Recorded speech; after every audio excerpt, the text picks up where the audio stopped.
What's going on, everyone? So unfortunately, the Los Angeles Lakers suffered a loss to end the new year. I would have really loved to see the Lakers pull off a win, especially against the best team in basketball.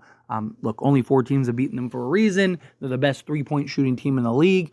Technically, we held them under their average. They're only 39% from three-point range and hit 18 attempts, but they're 41% overall, and by a large margin. They're a very good basketball team. They spread you out, right? They relocate very quickly. They have multiple guys that can light it up and light it up in a hurry. It was tough, right? But what I want to talk about is Dorian Finney Smith. Dorian Finney Smith was very, very impressive. He is the closest thing that we have seen to Jared Vanderbilt since Jared Vanderbilt, right? Like Cam Reddish has done his best job of being the Jared Vanderbilt replacement. I mean, Dorian Finney Smith was everywhere, had his hand in multiple things, multiple pots. If you just look at the box score, you're like, Dorian Finney Smith, it wasn't great. If you actually watch the game, the guy was very impressive. Every time Cleveland started to blow the game out, J.J. Redick put Dorian Finney Smith in the game, and the Lakers immediately got back into it. Lakers were a +7 with Dorian Finney Smith. At one point, they were like a +12 or whatever. And it's not a coincidence. It's because of how good the ground in which he covered, how aggressive he was. And this is a guy that he looked lost out there, right? Which is understandable. First game back, right? He's stepping in, coming in, playing a role. He doesn't know where he's supposed. He was out of position a few times, right? He was like stacking up the weak side too much at times because, it's just habits. It's where he was in Brooklyn. So he's just kind of going to the spots on the floor where he's familiar with and, usually just trying to get out the way. Or, AD gets the ball on the block. He's just trying to clear out the zone and, stuff like that, right? But, the 3-point shot, he got like two attempts. He missed them both. It's fine. His first bucket was everything we wanted to see. Anthony Davis, air ball, hustle play, boom, gets the ball, put back, gets a rebound and a putback. Technically, I think they ruled it as a pass, but it wasn't a pass. It was an actual rebound and putback. It was just him chasing down the ball, chasing down the loose ball, which also he regularly did. He was regularly going after on a shot going up, going after and trying to track down that ball, and then sprinting back and getting back on defense on the other side. Defensively, his versatility, you saw it. He was defending Donovan Mitchell at times, Evan Mobley at times, Strus, right? Like, he was switching on guys. His defensive versatility was very impressive. But he had like several sequences that he just completely blew up plays. He had a sequence where it was like, I think it was like Donovan Mitchell.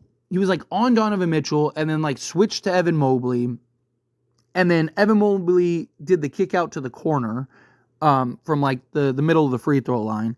And Dorian Finney Smith tracked it down, ran over there, closed out, which the guy was about to shoot. I think it was Strus was about to shoot.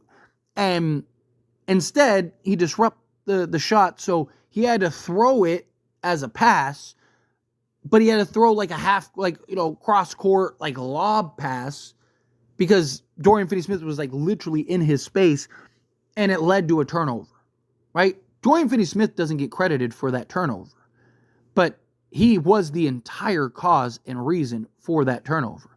And he had like 3 of those sequences. He had another sequence where he literally like blew up a play where the guy had a clear path to the lane. He came and helped and was able to swipe at the ball, which then I think it was Anthony Davis was able to pick it up and go the other way. Again, Dorian Finney Smith doesn't get credited for that, but he's the one that created that turnover that led to a bucket on the other side. Not to mention just, again, disrupting passing lanes, getting the ball out of people's hands, right? Like, and he's not even comfortable yet. Wait till he gets comfortable. Wait till he gets out there and he's actually acclimated and he knows where he's supposed to be and he knows what he's supposed to do out there. It was times where he was like, am I supposed to switch? Am I supposed to, he's just out there playing, right? He's just trying to fill in the gaps, right? And he only played 20 minutes. The one knock that I have, though, JJ Redick should have closed with him. I understand I get the logic, right? He just got back, right? Like, or not back, but just got to the team. You don't want to overwork them. You want to try to go with the guys that you trust, that understand where they're supposed to be and what they're supposed to do. But Dorian Finney Smith was so impactful out there on that basketball court this game. And every time he was in that game, completely changed the trajectory for the Lakers. Literally, like, they would go up double digits. Dorian Finney Smith would come into the game.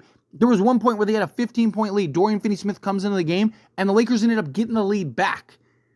And then they had another sequence where they were down 12.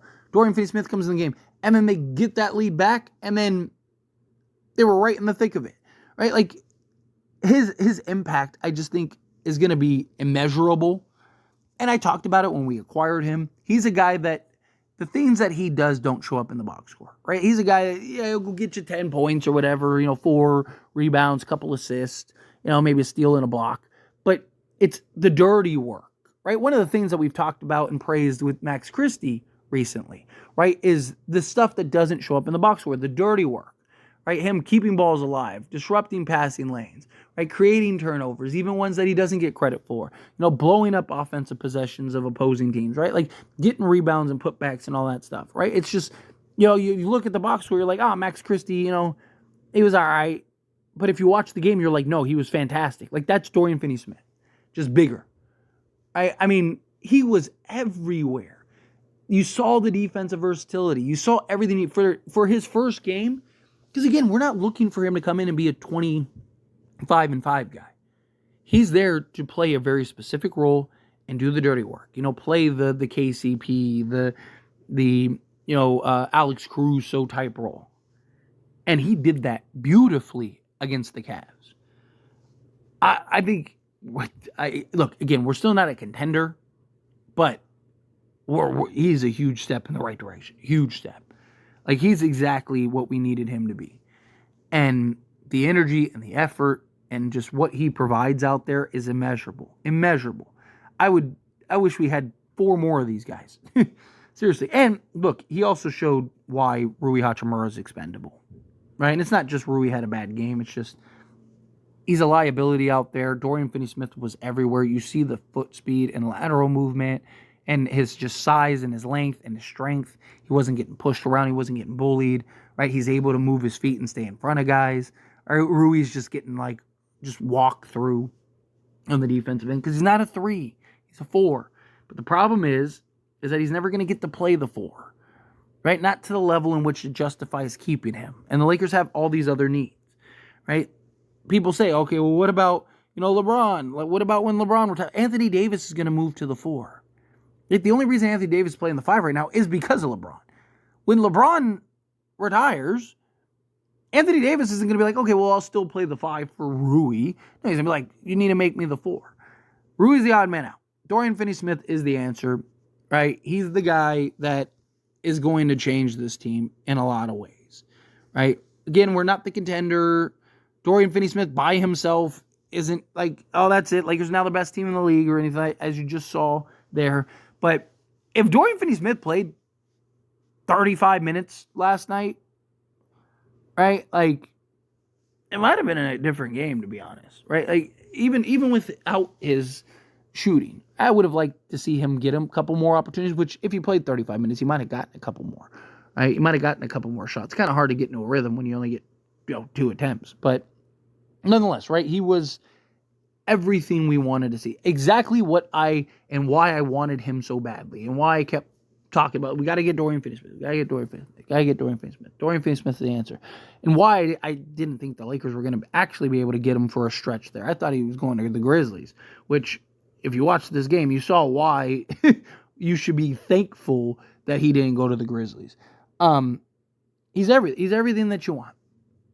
He is that dirty work, hard-working, hard-nosed, tough, gives you a level of toughness, right? Like, again, he had no idea what to do out there.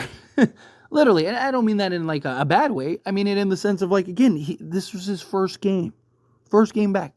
And he was brilliant, in my opinion.